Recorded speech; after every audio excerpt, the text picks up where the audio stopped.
Hey folks, it's me, Nick. I'm chipping in with the reviews this year. Was at the last game of the season with Jim, and he was complaining about having, I think it was 742 different Diamondbacks that needed reviews. So I said, heck, I'll help you out. So I picked 3 guys out of the bullpen for review. Jordan Weems, Brandon Sittinger, Kiari Maya. I wrote down all their stats. I got their rankings by the Snake Pit. Jordan Weems ranked it as 1.78 out of 10. Brandon Sittinger 1.78 out of 10, and Kiari Maya with a whopping 1.94 out of 10. So, about the only thing memorable at any of these guys is Jordan Weems. I think one of the games that we were up in Oakland, Dano was doing the game cap on that, and he commented how Zach Gallen looked like a Cocker Spaniel, and I said, okay, well, if Zach Gallen is a Cocker Spaniel, I think Jordan Weems is an Afghan Hound, and that's about as interesting as any of these guys get. So, as far as doing any sort of review, I'm going to throw that in the garbage. I'm going to teach you guys how to make a steak. PC, pay attention. All right, now the first step in grilling a good steak is picking out a good steak. You want to get the ribeye, boneless if you can get it. The bone is on, no big deal. The key you want to a good ribeye steak is have it be good and thick and lots of marbling. Now, I tend to get my steaks from Sprouts, have good price, and they're pretty consistent in quality.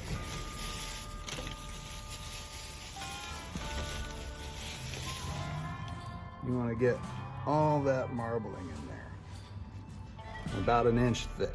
You want a good thick steak. That's me and Nina. We do this every Saturday night is steak night, and she typically gets the smaller steak.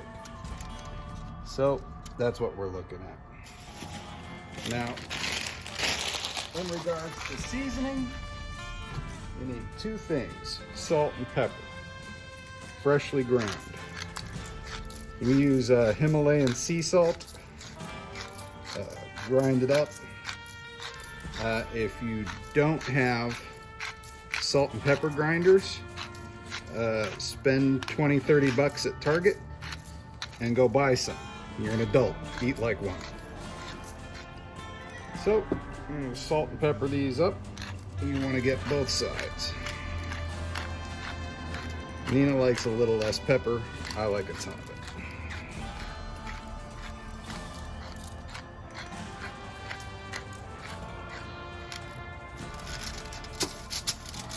Try to get some of that salt and pepper on the sides.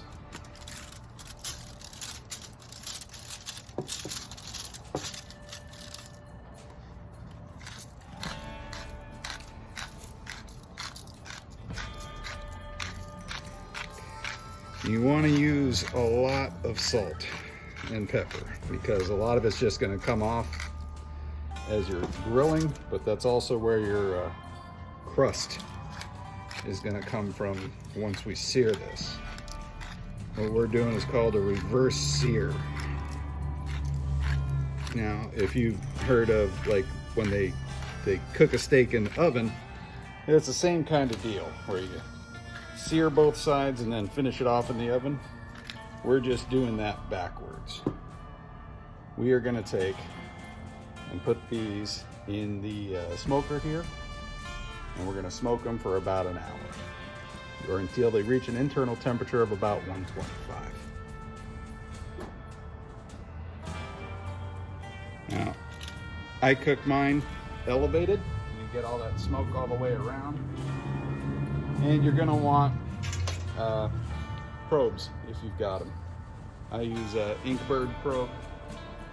It's Wi-Fi, so I can monitor the temperature inside from watching TV. I don't have to really stand here by the grill and watch this thing because they're going to be in here for about 45 minutes to an hour. It's important to know that when you're grilling these, you're grilling to temperature. You're not grilling on a time. So we just set it to go, and in about 45 minutes or so to an hour, we're gonna come back. We're gonna crank the grill up. Should mention, we're smoking at 225. We're gonna crank the grill up, spot check it with this, make sure we're at an internal temperature of about 125 to 130. That's gonna give you that nice medium rare that you want. And then we're gonna come out, crank the grill up to 700 degrees, sear both sides for 30 seconds, and then we're gonna be good. Okay, so it's been about an hour. Come back and check these steaks. Had some corn on the cob going for about 2 hours. That stuff is done.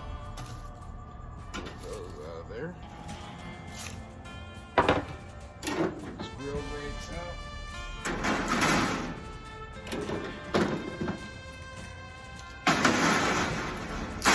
And let's take a look at these steaks. The internals are reading about, between them, about 122.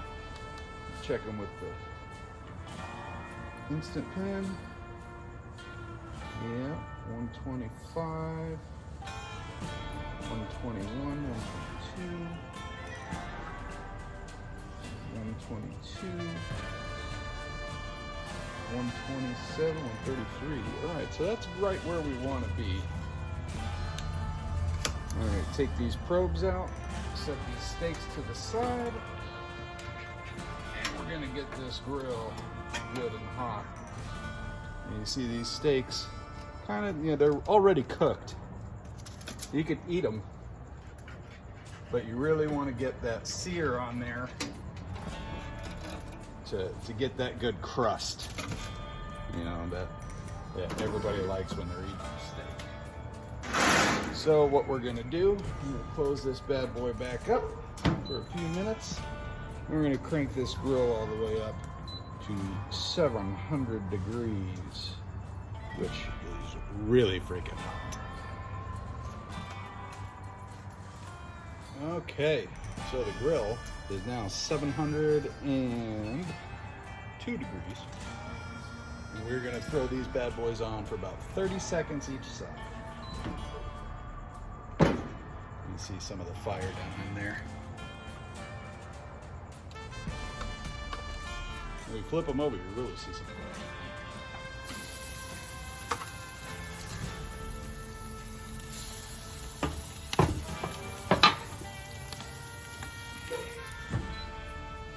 I just kind of count in my head about 30 seconds. I think I'm at about 10 now. Sorry, I can't really count and talk at the same time. And unfortunately with this grill, in order for it to run, I've got to have the grill closed. So I think we're probably right at 30 seconds now. We'll open it up. Smoke.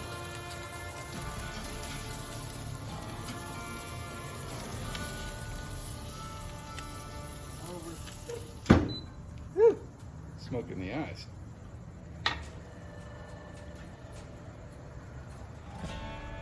So yeah, this is called the reverse sear. It's basically what they do in the fancy kitchens that Gordon Ramsay swears up and down, that you sear it and then you cook it in an oven for 30 minutes. What we're doing is the exact opposite. We're smoking it slow at 225 and then searing the bejesus out of it.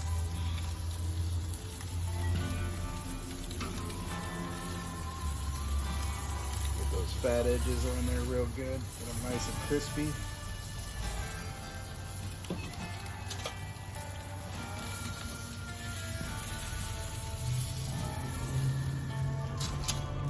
That's what we're looking at. Get a good angle there.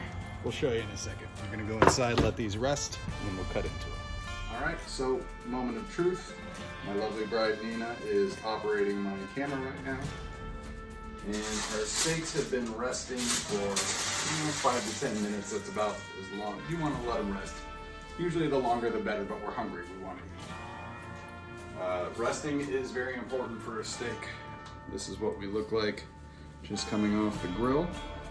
You see how the juices start coming back up the longer it rests. The juice kind of escapes out from the center where it goes when it gets good and hot and gets juicy. All the way out. That's where the marbling comes in. That's how you get a nice, thick, juicy ribeye.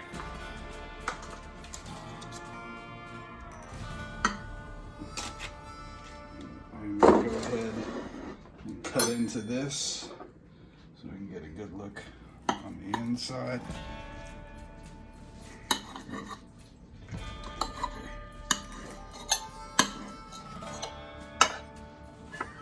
That's what you want to see.